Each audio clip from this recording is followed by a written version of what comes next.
এই জন্য আপন চাচা, পিতা, মা ছেলেকে ঘরের ভিতরে আবদ্ধ করে রেখেছে ইসলাম কবুল করার কারণে, যে তোমাকে না কবুল করতে দেওয়া হবে না। কিন্তু ইসলামের আসার পরে ইসলামের উন্মুক্ততা আছে না নেই? আছে না নেই? আপনি স্বাধীনভাবে ইসলামে বসবাস করতে পারেন, ইসলামের স্বাধীনতা দেওয়া হয়েছে ব্যক্তি। কিন্তু একবার ঢোকার পরে যদি ইসলাম থেকে আবার খারিজ হয়ে যায়, মনে যদি করে আমি সবচেয়ে বড় আলেম, আমি সবচেয়ে বড় অর্থনীতিবিদ, আমি সবচেয়ে বড় রাজনীতিবিদ, আমি সবচেয়ে বড় সমাজ সেবক, আমার ছাড়া ইসলাম অচল, এরকম লোক আছে না নেই? আছে না নেই? আল্লাহ বলছে যদি কেউ এমন মনে করে ইসলাম থেকে খারিজ হয়ে যায়, দেখি ইসলাম কিভাবে টিকে, আমি চলে যাওয়ার পরে ইসলাম কিভাবে থাকে দেখি। আল্লাহ রাব্বুল আলামিন সেই তখনই এই আয়াত নাযিল করে বলছেন ইয়ামুন্নুনা আলাইকা আন আসলামু কুল লা তামুন্নু আলাইয়া ইসলামাকুম বালিল্লাহু ইয়ামুন্নু আলাইকুম আন হাদাকুম লিল ঈমানি ইন কুনতুম সাদিকিন। আল্লাহু আকবার। সূরা আল-হুজুরাত একেবারে শেষ আয়াত আল্লাহ তাআলা নাযিল করে বলছেন ইয়ামুন্নুনা আলাইকা আসলামু, কেউ যদি মনে করে যে আমি ইসলাম কবুল করে ইসলামের প্রতি অনুগ্রহ করেছি, এমন আছে না নেই? যদি কেউ মনে করে যে আমি ইসলাম কবুল করে ইসলামের প্রতি অনুগ্রহ করেছি, বরং সেটা ভুল। বালিল্লাহু ইয়ামুন্নু আলাইকুম আন হাদাকুম লিল ঈমান, বরং আল্লাহ তোমার উপরে হেদায়েত দিয়ে ঈমান দিয়ে বরং আল্লাহ তোমাকে অনুগ্রহ করেছেন। বলে আল্লাহু আকবার। আল্লাহু আকবার। কেউ যদি মনে করে আমি অনুগ্রহ করলাম ইসলামে, সমাজে এখন মনে করে ইসলাম নামক ইসলামী যে জীবন ব্যবস্থা, ইসলামী যে দলগুলো আছে, কেউ যদি মনে করে এই দলের ভিতরে আমি আর থাকতে চাইনি, দেখি আমার ছাড়া দল চলে কেমন, আমি ছাড়া ইসলামী আন্দোলন চলে কেমন দেখি, আমার সবচেয়ে টাকা পয়সা বেশি, আমার জ্ঞান পরিমাণে বেশি, আমি সবচেয়ে সমাজ সেবক, আমাকে বাদ দিয়ে ইসলাম আসলে চলে কেমন দেখি। আল্লাহ বলছেন না, যে ইসলাম থেকে ইসলামী আন্দোলন থেকে দূরে সরে যাবে, বরং সেই ইসলাম থেকে খারিজ হয়ে গেল, মুরতাদ হয়ে গেল। চিল্লায় বলেন ঠিক কিনা? ঠিক। রব্বুল আলামিন বলেন বালিল্লাহু ইয়ামুন্নু আলাইকুম আন হাদাকুম লিল ঈমানি ইন কুনতুম সাদিকিন, বরং আমি আল্লাহ তোমার উপরে হেদায়েত আর ঈমান দিয়ে রহম করেছি, এই জন্যই তুমি আমার ইসলামের উপরে ঠিক আছো। ঠিক কিনা? ঠিক। যারা ইসলাম থেকে এই পথ থেকে বিচ্যুত হয়ে যাবে, ইসলাম থেকে খারিজ হয়ে যাবে, অন্য পথে চলে যাবে, রব্বুল আলামিন তাদের ব্যাপারে বলছেন ফাসাউফা ইয়াতিল্লাহু বিকওমি ইউহিব্বুহুম ওয়া ইউহিব্বুনাহু আদিল্লাতিন আলাল মুমিনিন।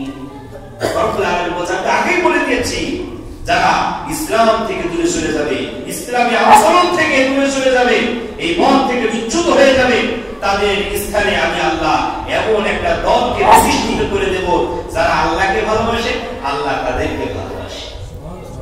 সুবহানাল্লাহ। আর জোরে বলা যাবে না সুবহানাল্লাহ? সুবহানাল্লাহ। সম্মানিত উপস্থিতি, আল্লাহ আমি মনে করছি আমি ছাড়া এই মসজিদ আর চলবে না, দেখি আমি চলে যাওয়ার পরে কেমন এই জায়গায় ইমামতি চলে, অথচ আল্লাহ বলছে তুমি চলে যেতে দেরি, তোমার চাইতে ভালো ব্যক্তি এই জায়গাতে প্রতিষ্ঠিত করতে আমি আল্লাহ দেরি হবে না। ঠিক ঠিক।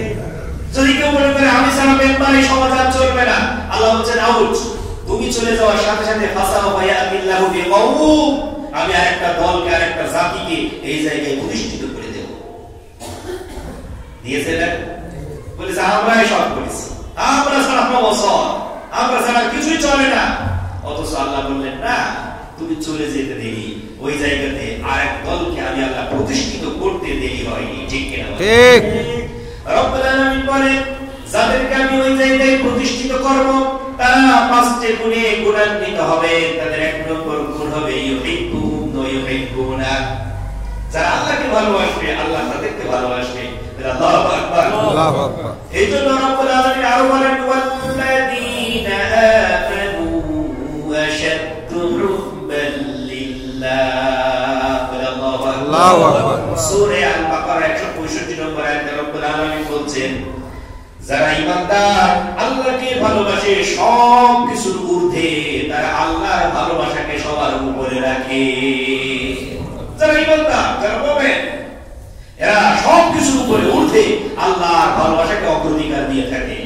সুবহানাল্লাহ।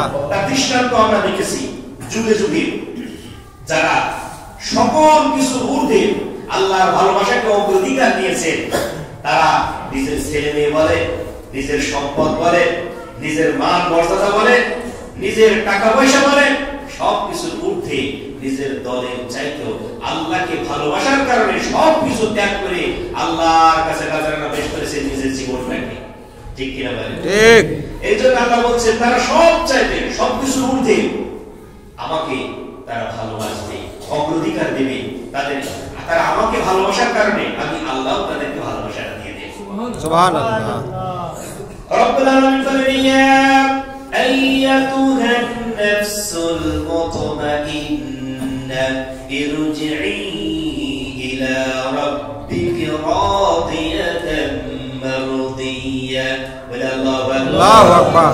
সূরা ফজরের শেষ আয়াতের দিকে রব্বুল আলামিন স্পষ্ট জানিয়ে দিচ্ছেন, হে প্রশান্ত আত্মা, হে প্রশান্ত আত্মা, ইয়া আইয়াতুহান নাফসুল মুতমাইন্না ইরজিই ইলা রাব্বিকি রাদিয়াতান মারদিয়া। তোমরা আসো, তোমরা আমার দিকে আসো, তোমরা এমন ভাবে আমার কাছে উপস্থিত হও যেন আমি আল্লাহ, তোমরা আমার উপরে সন্তুষ্ট আছো, আমি আল্লাহ তোমার উপরে সন্তুষ্ট আছি।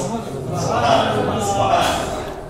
সম্মানিত উপস্থিতি, এরপরে আল্লাহ বললেন, শুধু তারা আমাকে ভালোবাসবে, আমি তাদেরকে ভালোবাসবো তা নয়, তাদের দুই নম্বর আরেকটা গুণ থাকবে, আযিল্লাতিন আলাল মুমিনিন।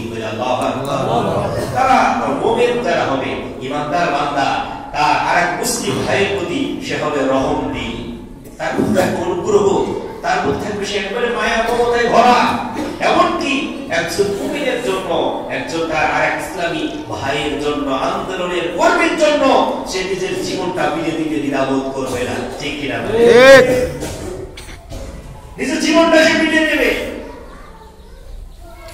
রব্বুল আলামিন বলেন, মুহাম্মাদুর রাসূলুল্লাহ ওয়াল্লাযীনা মা'আহু আশিদ্দাউ আলাল কুফফারি রাহমাউ বাইনাহুম تراهم ركعا سجدا يبتغون فضلا من الله ورضوانا سيماهم في وجوههم من أثر السجود ذلك مثلهم في التوراة ومثلهم في الإنجيل.